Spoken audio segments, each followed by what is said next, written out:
Muy buenas tardes, aquí estamos de nuevo en nuestra acostumbrada cita de los días jueves para un nuevo estudio bíblico. Hoy vamos a estar estudiando el libro de Eclesiastés, otro de los libros denominados sapienciales y que también pueden catalogarse en el estilo poético, de los libros poéticos de la Biblia, por el estilo de escritura, porque se asemeja a una historia, a una poesía relatada, ¿verdad? De alguien que está tratando de dejarnos una enseñanza y el estilo de escritura fue más bien un estilo poético en el hebreo original y también acompaña a los libros de sabiduría o sapienciales como el libro de Proverbios y de Salmos. Decíamos la semana pasada en el libro de Proverbios, ¿verdad? Que Proverbios significaba en el hebreo original, con la palabra que se utiliza como Kog-Mag, aproximadamente se pronuncia así, no soy muy experto en el hebreo original donde se escribió, en la pronunciación del hebreo original, pero en la palabra original que se usa en el hebreo para Proverbios, estudiando la semana pasada, ¿qué significa? Significa no solamente escuchar, sino poner en práctica, es decir, tener la sabiduría de escuchar, pero llevarlo a la práctica. Y era una palabra que se usaba para también definir a los artesanos y a los escultores de la época. Y por eso es muy importante que estudiáramos, decíamos la semana pasada, que estudiáramos el libro de Proverbios no solamente para obtener conocimiento, sino para ponerlo en práctica. Esa fue una de las finalidades de los autores, dejando escrito consejos por la experiencia vivida, entre ellos Salomón, que escribió gran parte de los proverbios, pero también aprendíamos que el rey Ezequías, uno de los reyes de Judá, de la tribu del sur, cuando el reino se dividió, también sus escribas dejaron proverbios allí anotados.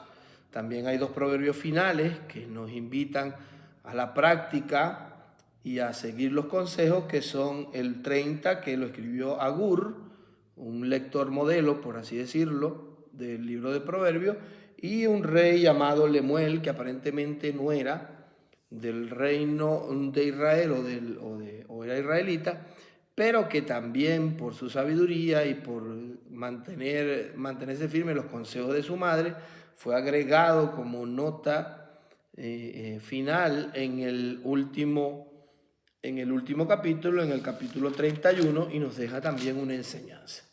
Luego termina allí el libro de Proverbios y entramos al libro de Eclesiastés. Eclesiastés también se le atribuye por su contenido, por cómo comienza, por las características que nos da, ¿verdad?, al rey Salomón, sobre todo por lo que vamos a leer al principio. Pero también en la narrativa pareciera que fuera escrito por otro y un narrador que recopiló todas estas historias, que pudo también vivir en los tiempos o posterior al reinado de Salomón. Sin embargo, por la enseñanza, la sabiduría que él implica y por el estilo, muy probablemente haya tenido que ver con la experiencia de Salomón, sea que lo haya escrito Salomón o que lo haya escrito este autor desconocido. Yo me inclino más por Salomón porque recordemos lo que Dios le entregó a Salomón, que fue la sabiduría. Él pidió sabiduría para guiar al pueblo, y la sabiduría con la cual están escritos este libro de Eclesiastés, que es rápido, se lee rápido, son 12 capítulos, también yo le atribuiría a Salomón, a la historia de Salomón, a la experiencia de Salomón en su reinado. También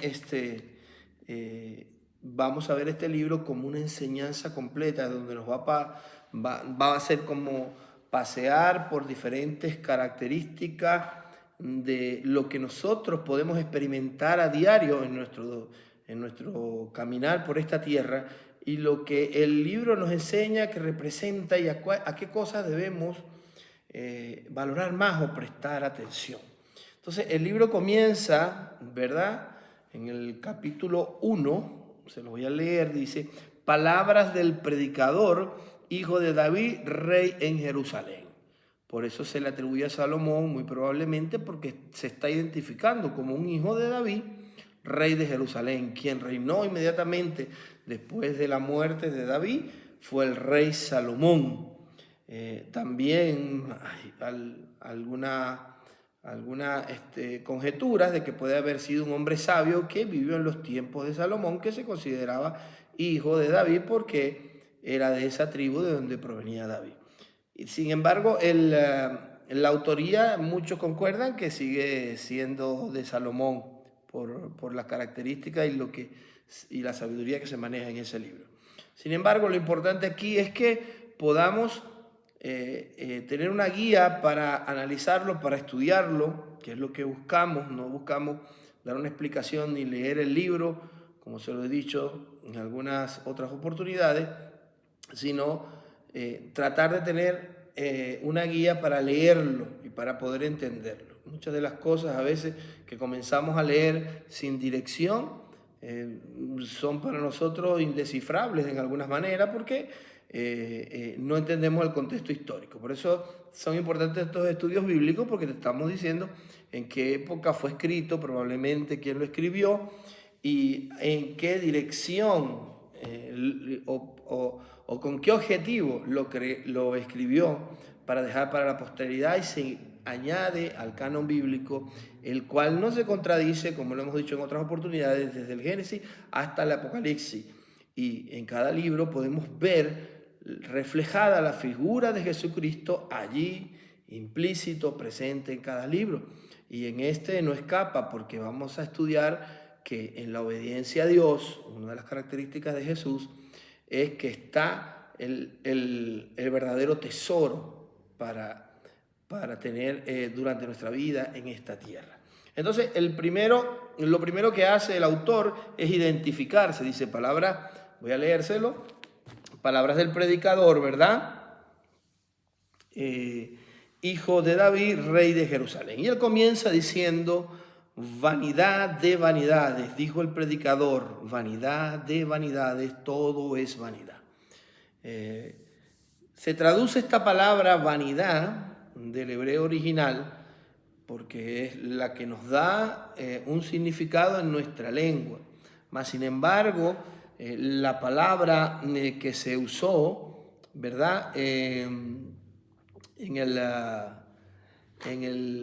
hebreo original fue Hebel, que su significado es algo así como vapor, aliento, neblina, algo que se disuelve, que se disipa una vez que es ejecutado o pasa, una neblina que está allí por un momento, pero que luego nos deja ver con claridad, pero refiriéndose a lo efímero, a lo pasajero, a lo que no perdurará en el tiempo, sino que será de corto periodo. Y de esta manera, pues, el predicador o el autor de este libro nos narra que todo lo que nosotros vivimos es de esa manera, efímero. Y lo comparamos en el castellano con la vanidad, porque muchas veces la vanidad nos lleva a hacer cosas que no son duraderas, sino que, por el contrario, una vez que la obtenemos, sabemos, pasan rápido de nuestro interés y llegamos, y muchas veces incluso a almacenarlas, apartarlas, como comprar un par de zapatos, algún reloj que nos guste, coches o cosas así por el estilo, o alcanzar puestos en el trabajo, o alcanzar amistades o relaciones personales que una vez obtenidas parece que son efímeras, que no llenan o no cubren las expectativas que teníamos antes de obtenerla. Entonces, por eso se asocia a la palabra vanidad en el español, pero su significado original, como les dije en el hebreo, significa vapor, como el aliento, que puedes percibirlo en un momento, la calidez de un aliento en un momento que una persona habla, pero cuando calla ya no lo percibes más, como la neblina que está ahí al frente, no te deja ver, pero que se evapora, se disipa y comienzas a ver de nuevo lo que está frente a ti. Entonces, Eso es lo que significa vanidad, como comienza el libro de Eclesiastés. Y dice, vanidad de vanidades, dijo el predicador, vanidad de vanidades, todo es vanidad. Está hablando una persona con sabiduría, que ha vivido muchas experiencias. Y qué mejor que para explicar o tomar un modelo que el rey Salomón, que fue sabio, porque Dios le otorgó la sabiduría más que cualquier hombre sobre la tierra, y aún era el hombre más rico, más próspero. Entonces, ¿quién va a saber de obtener cosas y de poder adquirir cosas para su propio deleite, por así decirlo, pero que estas cosas a la vez no lo llenaban o no cubrían las necesidades que él aspiraba a tener o aspiraba a cubrir? Entonces, en el primer capítulo, en el primer tramo, donde capítulo 1 y capítulo 2 de Eclesiastés, como le dije, son 12 capítulos que se leen rápido. Por favor, léalo y anote estas indicaciones para que pueda analizarlo y que Dios te dé más entendimiento para poder aplicarlo en tu vida. En el capítulo 1 y capítulo 2, el autor se describe a sí mismo. Se describe a sí mismo y establece el concepto o la idea de lo efímero. Comienza a hablarnos de las cosas, de las situaciones y de los estados de ánimo, y cómo todo aquello es pasajero y que nos da una idea de que no perdurará en el tiempo, simplemente porque él establece la vida como algo corto, algo pasajero, que hoy estamos y no está. Es como decir, tenemos un monte al frente, queremos escalar un monte, podemos conquistarlo, escalarlo, subir hasta él, volver a descender, pero una vez que no estemos y hayamos partido de esta vida, ese monte seguirá estando allí y ese monte podrá ser escalado por otro y nadie tendrá tal vez noción o recuerdo de quién fue el primero que lo escaló.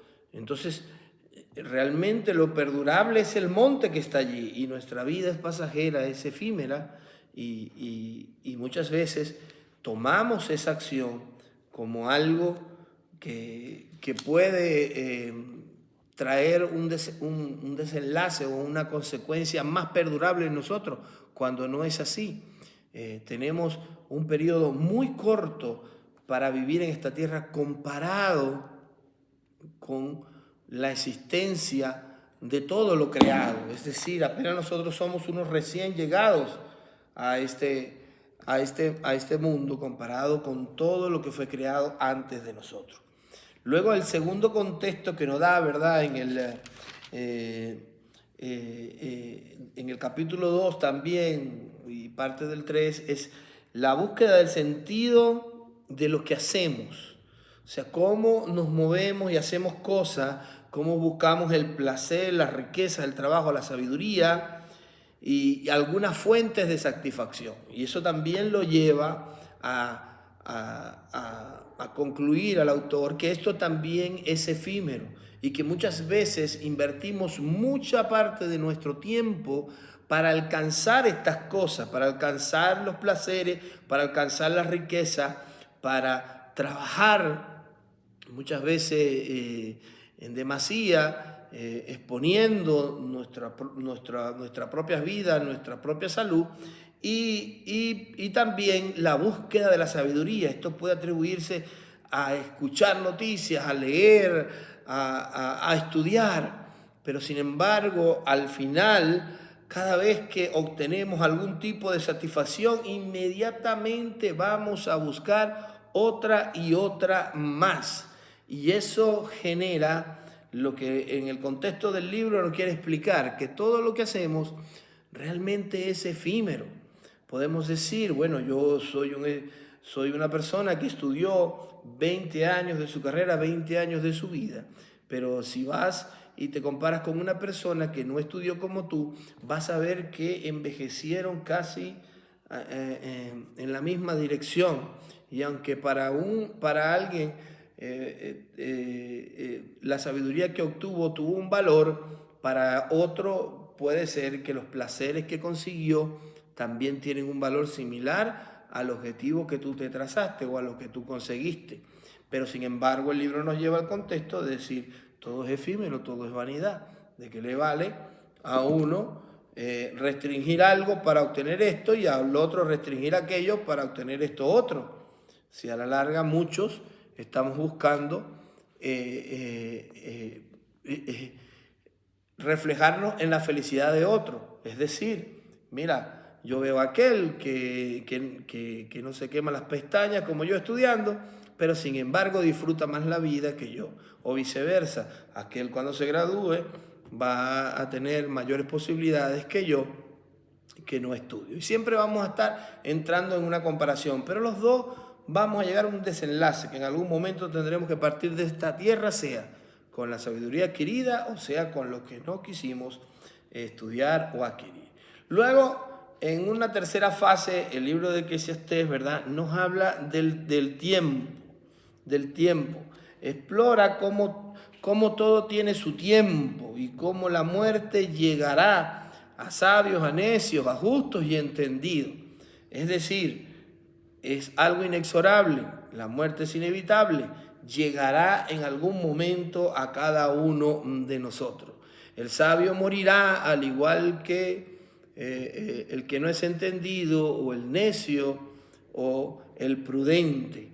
Tendrán el mismo final. Y entonces el autor hace un análisis, o el narrador, el que se explica en el libro que es el narrador o predicador, como así él se menciona en el libro de Eclesiastés, hace un análisis que a la final, por mucho que ellos traten de alcanzar o añadir algo más a sus vidas, el final será el mismo. Luego, en medio del libro, ¿verdad?, nos habla de las desigualdades, algo que en muchas ocasiones nosotros estamos continuamente analizando. Y decimos en ocasiones, ¿por qué yo siendo justo me va tan mal? Y porque a aquel malo le va tan bien. Y comienza él a hacer una reflexión y a decir, ok, pero todos están en un mismo plano, justos e injustos, los que sufren y los que se alegran. Y pueden pasar en las etapas de su vida de sufrir a estar alegre, pero no con eso quiere decir que haya una recompensa en la tierra para aquellos que sufren o aquellos que actúan injustamente. Es decir, no tiene que ver lo que nosotros pensemos o lo que nosotros aspiremos para poder clasificar de qué manera nos va a ir en nuestro diario vivir. Y entonces ahí comienza el predicador o el narrador a llevarnos a que la opción más correcta, ¿verdad?, después de darnos estos puntos, de que la opción más correcta es el temor a Dios, buscar la presencia de Dios. Y nos comienza a narrar el contraste de la sabiduría, de la insensatez, de las desigualdades de la vida en este núcleo, en esta parte del centro de la historia de Eclesiastés, en los capítulos 6, 7, 8, y comienza a hacer comparaciones y llega también a la conclusión que el gozo y la gratitud, que todo aquello que nosotros buscamos que sea gratificante y el gozo es efímero. De nuevo vuelve a enfocarse en lo que es efímero y que pasará. Y se enfoca en que el hombre debe disfrutar de todas las áreas de su vida, es decir, del trabajo, de la familia, y entenderlo como un regalo divino de Dios. No calcular en las porciones, aquel es más feliz porque tiene más que yo, o este otro es más desdichado porque tiene menos que yo, sino tratar de encontrar nuestra felicidad en el agradecimiento a Dios por todas las cosas que obtenemos en esta tierra.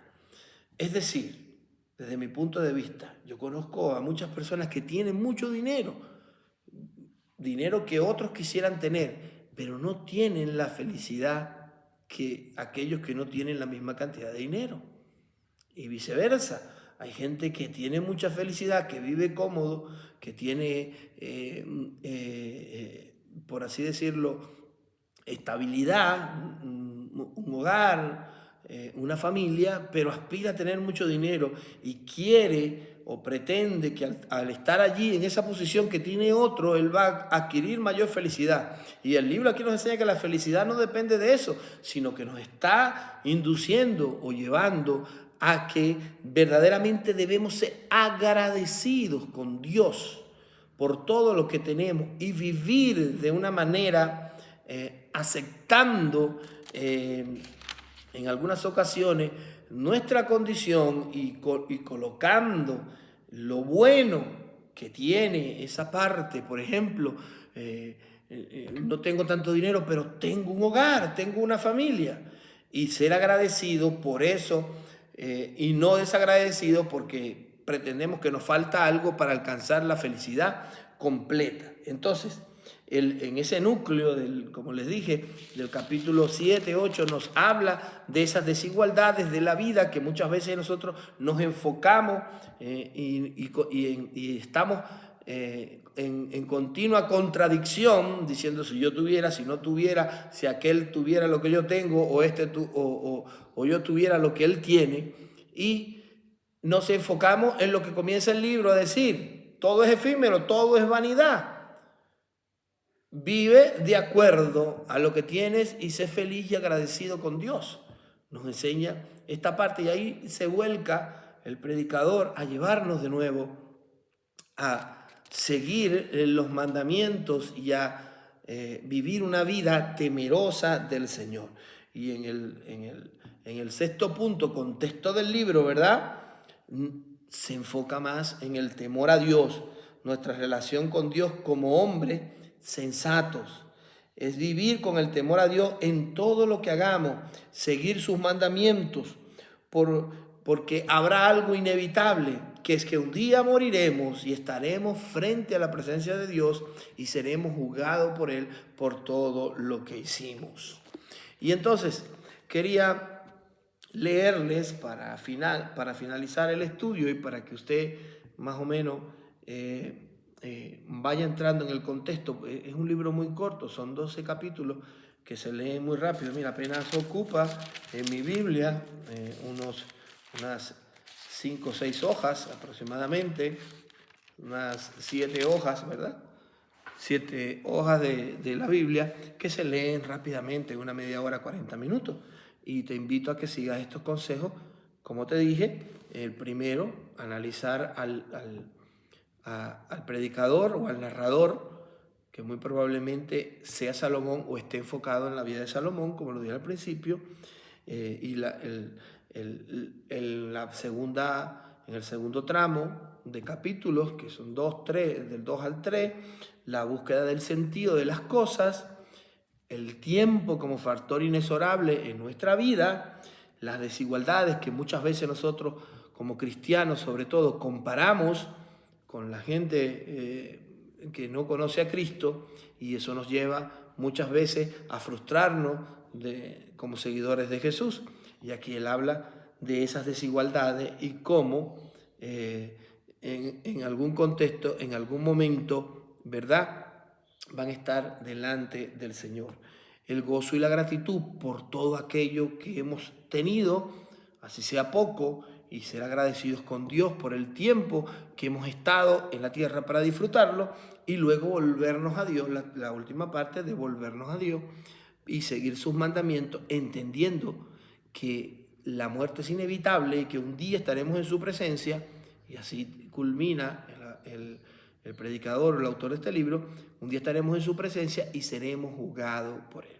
Pero me gustaría leerte la última parte del capítulo 12, ¿verdad?, donde está como un resumen del deber del hombre o el deber ser del hombre, según este libro maravilloso que tiene muchos consejos de vida para todos aquellos que puedan leerlos con la intención correcta para adquirir sabiduría. Y dice así: en el capítulo 12, verso 9, y cuanto más sabio fue el predicador, tanto más enseñó sabiduría al pueblo. Y aquí se refiere muy probablemente a Salomón. Y dice, e hizo escuchar, e hizo escudriñar, y compuso muchos proverbios. Procuró el predicador hallar palabras agradables y escribir rectamente palabras de verdad. Las palabras de los sabios son como aguijones y como clavos hincados son las de los maestros de las congregaciones, dadas por un pastor. Y aquí me detengo un momento para aquellos que dicen que no es necesario congregar, sino es necesario ir a la iglesia.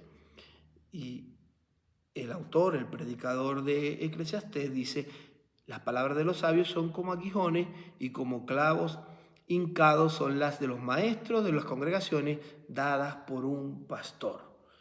El predicador nos señala o nos invita a escuchar prédicas, a ser instruidos en la palabra de Dios, porque serán como aguijones. Cuando se refiere a la palabra que son como aguijones, es que están allí tratándonos de llevar en la dirección correcta, que cada vez que queremos desviarnos y hemos escuchado la palabra de Dios, entendemos que lo que estamos haciendo no está bien y eso nos vuelve a dirigir como una vara que nos lleva, como un aguijón que nos presiona es como si tú tuvieras una lanza y estuvieras dirigiendo un rebaño de ovejas y cuando la oveja se quiere salir del camino le das un pequeño empujoncito con la lanza, ella siente el pinchazo en un costado y toma la dirección correcta. Y él está hablando que esas palabras, esas enseñanzas nos ayudan. Y es la conclusión a que llega el libro de Eclesiastés. Dice, ahora, hijo mío, en el verso 12, hijo mío, a más de esto, ahora, hijo mío, a más de esto, sea amonestado. No hay fin de hacer muchos libros, y el mucho estudio es fatiga de la carne. El fin de todo el discurso oído es este. Escuche bien. Temed a Dios y guardad sus mandamientos, porque esto es el todo del hombre. No es todo lo que nosotros anhelamos y lo que es efímero y quedará en esta tierra, sino el todo del hombre, lo que nos llevaremos, lo que estaremos cuando estemos enfrente de la presencia de Dios, es guardar los mandamientos que guardamos, la obediencia que tuvimos a la palabra de Dios y cómo la aplicamos en nuestra vida y la aplicamos a nuestro prójimo en esta tierra. Ese es el todo, ese es el verdadero tesoro que te vas a llevar y esa es la conclusión a la que nos lleva este libro. Porque Dios traerá toda obra a juicio. ¿Recuerda lo que hablamos en la mitad la mitad del núcleo del libro? La injusticia y las desigualdades. Y aquí nos dice la Biblia que todo será llevado, toda obra será llevada a juicio, buena o mala. Estaremos todos delante de la presencia de Dios. Eso es inevitable. Juntamente con toda cosa encubierta, sea buena o sea mala. Y así termina este libro maravilloso de Eclesiastés, que junto con el libro de Proverbios y los Salmos son libros que nos dan una guía, que nos instruyen para tomar decisiones correctas, para moldarnos y seguir el consejo de Dios a través de los sabios que Él permitió que vivieran en esta tierra y que nos dejaran escrito en estos maravillosos libros consejos para adquirir sabiduría. La semana que viene seguiremos con estos libros sapienciales o poéticos y estaremos estudiando Cantar de los Cantares. Este libro es muy interesante porque también habla de la experiencia de un hombre y de las relaciones personales o de pareja. Lo invito a que la semana que viene vuelva a sintonizar y también te invito a que leas este libro de Eclesiastés. Se lee muy rápido y seguramente con esta pequeña introducción o modesta introducción que te he hecho, tal vez pueda alimentar un poco más la idea de lo que estás leyendo desde el momento del que comiences en el capítulo 1, siguiendo estas instrucciones y estos consejos. Recuerde que no es leer o analizar capítulo por capítulo. Es una guía en cada estudio bíblico para que al momento de leer cada libro podamos tener una idea de qué se trata, por qué fue escrito, quién lo escribió y en qué contexto se escribió. También quiero hacer énfasis que esta vida de obediencia que nos presenta al final el narrador o el predicador, como así se denomina en el libro de Eclesiastés, ¿verdad? Nos lleva también a una similitud de la obediencia de Cristo mientras caminó en la tierra.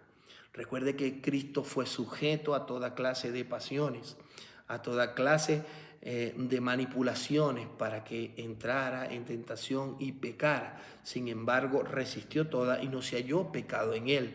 Entonces, este es un claro ejemplo en Eclesiastés y en la vida de Jesús, y esa es la relación que tenemos con el libro de Eclesiastés y Jesús, que estando en obediencia y siguiendo los mandamientos de Dios, es posible para un ser humano y también obtener esa victoria, la cual primeramente nos fue señalada por Jesucristo mientras caminó en la tierra y cuando murió y resucitó, después de ser crucificado, no por su falta, sino por las nuestras. Y allí está, entonces, en el libro de Eclesiastés, reflejada también la obediencia y la vida de nuestro Señor Jesucristo. Bueno, hasta la próxima semana. Espero que disfruten este análisis, que puedan leer el libro de Eclesiastés y en alguna oportunidad, si el Señor nos brinda esa ocasión, podamos compartir algún tipo de enseñanza que tú adquiriste también y para mí es muy nutritivo y beneficioso porque aumenta mi conocimiento según lo que el Señor también te revele a ti y compartas conmigo.